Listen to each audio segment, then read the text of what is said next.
And welcome back to the show. आप देख रहे हैं प्रोग्राम आपकी बात। यहाँ पर मौजूद हैं वो तमाम लोग जो all Pakistan oil tankers association से ताल्लुक रखते हैं।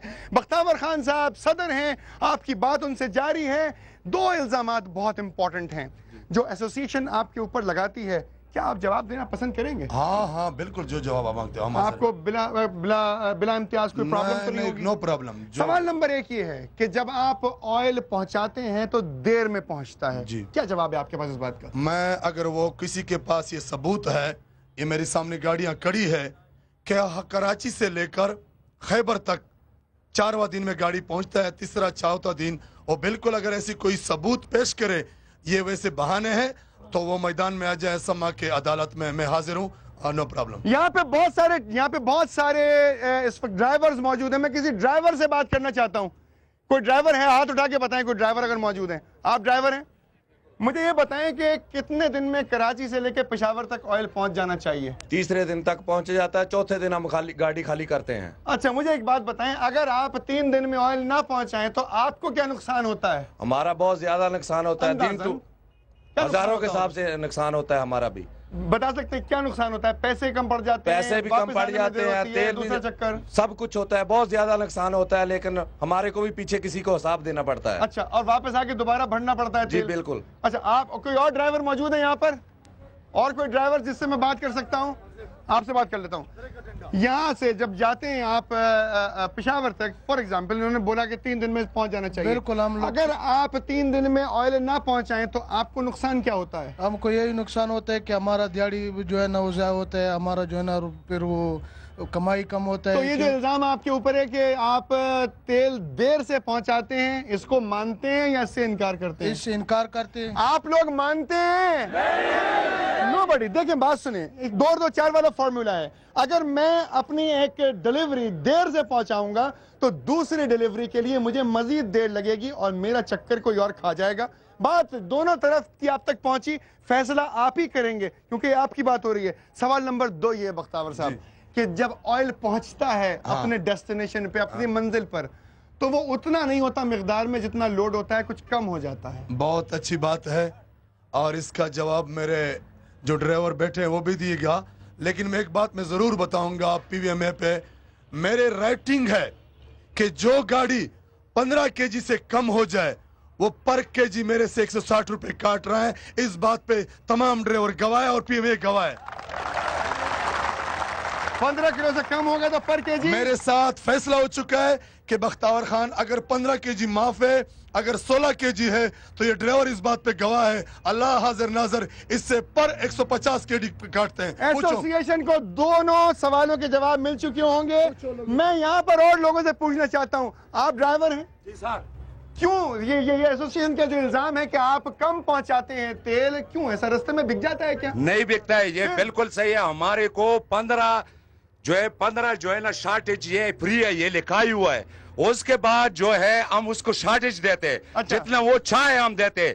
हम बेइज्जती भी कबूल करते हैं, उनके बदमाशी भी कबूल करते हैं, बदमाशी भी कबूल करते हैं और पैसे भी देते हैं। हमारे पास कॉल आ रही है मुल्तान से, देखते हैं कौन साहब क्या सवाल करना चाहते हैं। बख्तावर साहब मौजूद हैं और सैकड़ों ड्राइवर्स मौजूद हैं जो ऑयल टैंकर्स को रन करते हैं कराची से लेकर खैबर तक और तमाम पाकिस्तान में। जनाब, we am waiting for the call. जी, खालिद बात कर रहा हूँ मैं, वजीर आजम के शहर से, मुल्तान से बात कर रहा हूँ। आपको मेरी आवाज पहुंच रही है?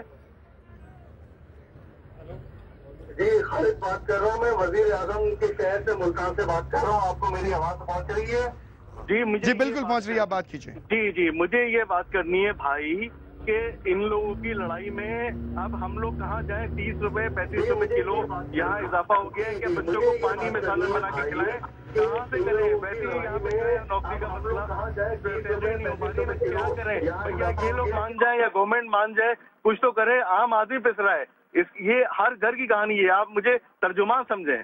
क्या करें भैया? ये लोग मान जाए या गवर्नमेंट मान जाए, कुछ तो करे। आम आदमी पिस रहा है। खालिद साहब, मैं आपसे सवाल यहाँ से एक सवाल करना चाहूंगा कि क्या आप कोई सोल्यूशन भी देना चाहते हैं बहैसियत कौम के एक फर्द की हैसियत से? सोल्यूशन तो देखिए ये है कि या तो ये मान जाए या फिर गवर्नमेंट मान जाए या फिर कॉम्प्रोमाइज करें।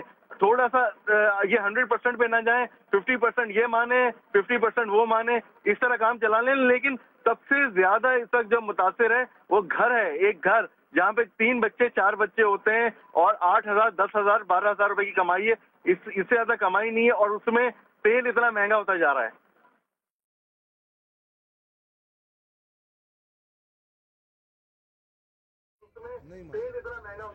आपका बहुत शुक्रिया, ये कॉल हमने रिसीव की। बख्तावर खान साहब क्या जवाब देंगे? आपके तमाम लोगों का मैं रद्द-ए-अमल भी यहाँ पे देख रहा हूँ धीरे धीरे। इसने जो बात किया है ना, मेरी बात ये सुन ले।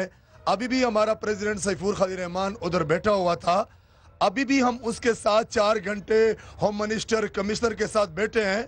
मैं इन आवाम से मुतालबा करता हूं जो मेरे ऊपर सवाल करते हैं, आया ये उसको नहीं बोल सकता है कि हमको जो काम मिला है और एनएलसी उसमें से हमारे से शेयर मांगता है, तो वो उसको भी बोले ना कि मेहरबानी करके गवर्नमेंट अगर हमारे कपड़े उतारना चाहता है और इस आवाम के कपड़े उतारना चाहता है, हम तो पहले भी बोझ में फंसे हुए हैं। डीजल कहाँ तक पहुंचा है, पेट्रोल कहाँ तक पहुंचा है, हमारे टायर कहाँ तक पहुंचे हैं।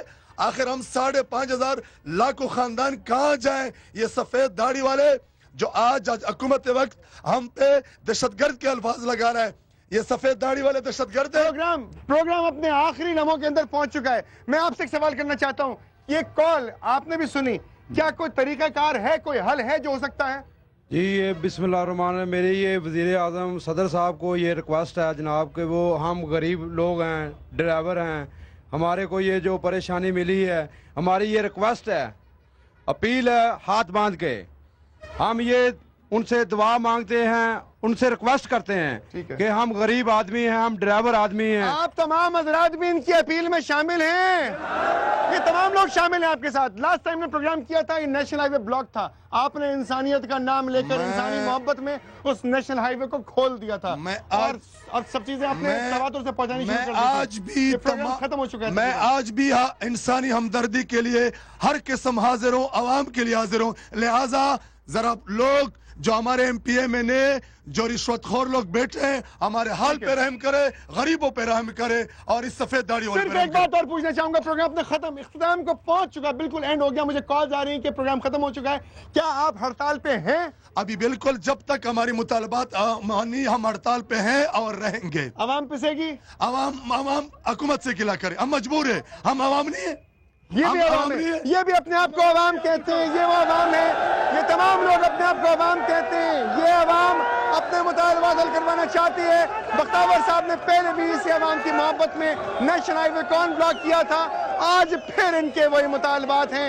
लेकिन देखना यह है कि हुकूमत किस कदर झुकती है आज इस इंसानी मसले के सामने और हुकूमत इसका कैसे मुकाबला करती है। प्रोग्राम देखा आपने, आपकी बात अगर आप चाहते हैं कीजिए आपकी बात तो लिख भेजिए KBR-Samaj.tv पर, या फिर आपकी बात पर स्ट्राइक कीजिए, जरूर पहुंचेंगे हम आपकी आवाज पर और आपकी बात जरूर की जाएगी। अगर आपका कोई मसला है तो जरूर बताइए, हम उसे हल तक पहुंचाने की भरपूर कोशिश करेंगे। मुझे इजाजत दीजिए बिन कासिम, पोर्ट के नजदीक से। अपने बहुत ख्याल रखिएगा इस दुआ के साथ कि हम तमाम पाकिस्तानियों को ऑयल सही प्राइस में मिलना शुरू हो जाए। अल्लाह हाफिज।